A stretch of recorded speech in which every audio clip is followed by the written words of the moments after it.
Welcome to Nasdaq TradeTalks. I'm Jill Malandrino, Global Markets Reporter at Nasdaq. Joining us for this segment, we have Jodka, Director of Research, U.S. Capital Markets at Colliers, to discuss the outlook for life sciences and healthcare with an aging population, medical discovery, costs, and labor.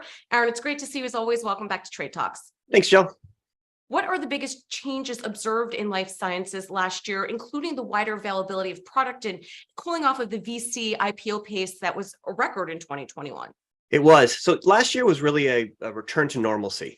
Context, I think, is very important here, that 2021 was a phenomenal year for the life sciences, for the healthcare industry, and really venture-backed funding in general. It was great to live through, but it was an unsustainable pace. So in 2022, we saw reduced funding, still strong, but reduced from the record highs of 2021. And that's caused the market to ease a little bit. So demand pulled back a little as there were questions about recession. There was rising interest rates, inflation, an impact on previous IPO activity in terms of the pricing of transactions throughout the year were lower than IPO prices. So that IPO market eased a lot as well. So really what happened was companies started to stretch their runway a little bit, holding on to that capital, looking to find ways to continue to grow their portfolios and their research, as opposed to leasing space before they really needed it.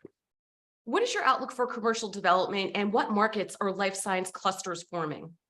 So the main clusters are still Boston and the Bay Area. Those are 1 and 2 by a wide margin when it comes to inventory and the current ecosystem. But we continue to see strong growth in a number of emerging markets, as well as established markets, places like San Diego, Philadelphia, Raleigh, Durham, et cetera. Those are usually your top markets from a consideration standpoint. But this year we added a section into our market report looking at emerging markets, which included places like Salt Lake City, St. Louis, Houston, Minneapolis, New Haven. These are areas that we're seeing more and more of a clustering of activity around hospitals, around colleges.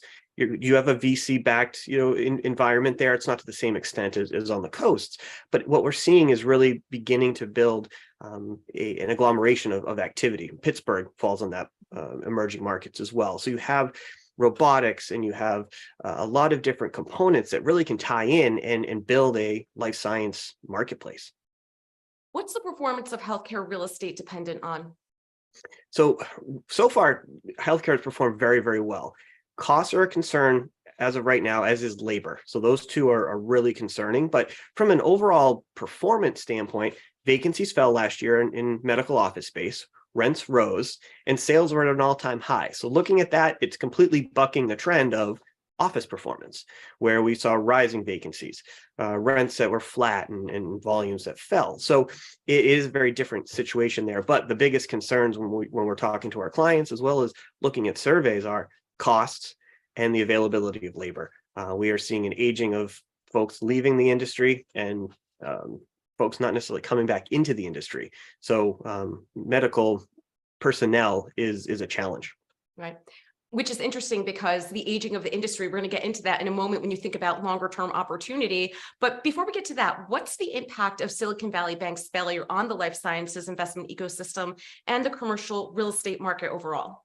It's an impact, no doubt about it. SVB was the sort of predominant bank for life sciences and the technology industry. So that funding and that understanding and really truly understanding how a startup operates, what they need, how to support that was an incredible service that SVB provided. So these groups are now going to try to find new partners, whether that's through their venture capital partners or if that's through other banking relationships. So there's going to be a little bit of a ripple effect as a result of that. So a dispersion of clients going to different groups and really seeing how can they grow going forward, which companies can understand them, which banks can work with them and underwrite arguably higher risk, right? These are undiscovered technologies that these groups are working on. So at the end of the day, they're inherently risky because we're trying to solve something that's never been solved before.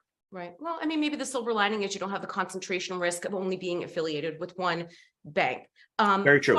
Right. So finally, what is the longer term opportunity and outlook for the life sciences and healthcare industries? The outlook is very strong. So despite a cooling in 2022, the overall marketplace has really strong long-term drivers. We have an aging population, which generally when we get older, we need more medical care. So that's supportive of medical office properties. It's supportive of hospital demand, et cetera. Medical discoveries and technological discoveries continue to help when it comes to solving challenges that we have from a medicinal standpoint, other different ailments and treatments that are necessary for our population. So all of this is really growing and continues to be a good tailwind. And the amount of money that we are investing in pharmaceuticals here in the US as well as globally continues to rise on a per capita basis. So we are still seeing very strong underlying fundamentals within the industry. All right, Aaron, appreciate the insight as always. Thanks for joining us on Trade Talks. I'm Jill Malandrino, Global Markets Reporter at Nasdaq.